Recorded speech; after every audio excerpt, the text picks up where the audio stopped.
તો વાત કરીએ ઉત્તરાયણની તો ઉત્તરાયણ એટલે આનંદ ઉલ્લાસ અને ખાણીપીણી તેમજ મોજ મજા અને પતંગનો તહેવાર। ત્યારે ઉત્તરાયણ પર્વને હવે ગણતરીના દિવસો બાકી રહ્યા છે ત્યારે મોડાસાના પતંગ અને દોરીના બજારોમાં ગરમાવો આવ્યો છે। મોડાસાના માલપુર રોડ મેઘરજ રોડ પર લાગેલા પતંગ અને દોરીના સ્ટોલો ઉપર ઘરાકી જોવા મળી હતી। ત્યારે પતંગ અને દોરીના વેપારીઓએ જણાવ્યું હતું કે ગત વર્ષ કરતા પતંગ દોરીમાં 20 થી 25% વધારો થયો છે, પણ પતંગ રસિકોમાં ઉત્તરાયણની મોજ માણવા મોંઘવારીને લઈને જે ખરીદી કરી રહ્યા છે ત્યારે અને છેલ્લા દિવસોમાં પતંગ રસિકોએ ખરીદી કરતા વેપારીઓ ખુશી વ્યક્ત કરી રહ્યા હતા। ત્યારે ઉત્તરાયણના દિવસે પતંગ ચગાવવાની સાથે જ મોજ મસ્તી કરતા અવનવા માસ્ક, બ્યુગલ, ચશ્મા, હેટ, ફુગ્ગા, હેર બેન્ડ વગેરે જેવા જે ખરીદી કરતા હતા યુવાનો।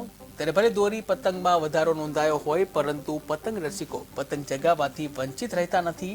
ત્યારે મોડાસામાં પણ પતંગ બજારમાં ઘરાકી વધુ સારી નીકળે તેવી આશા વ્યક્ત કરવામાં આવી રહી છે। દોરી પતંગનો હર સાલ ધંધો કરી રહ્યો છું। હવે આ વખત દોરી પતંગમાં 20 થી 25% ભાવનો વધારો રહી છે, એટલે પતંગ રસિકો તો પોતાનો ઉત્સાહ દર સાલની જેમ લઈ જ જાય છે પતંગો।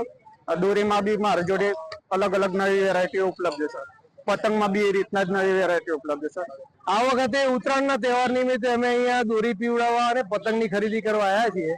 ગઈ સાલ દોરીનો જે ભાવ હતો 25,000 વારનો જે 500 રૂપિયાથી 450 માં મળતી હતી, આ વખતે જે 650 750 માં મળે છે અને એ પણ અમે પીવડાવવાનો ભાવ પણ આ વખતે વધી ગયો છે।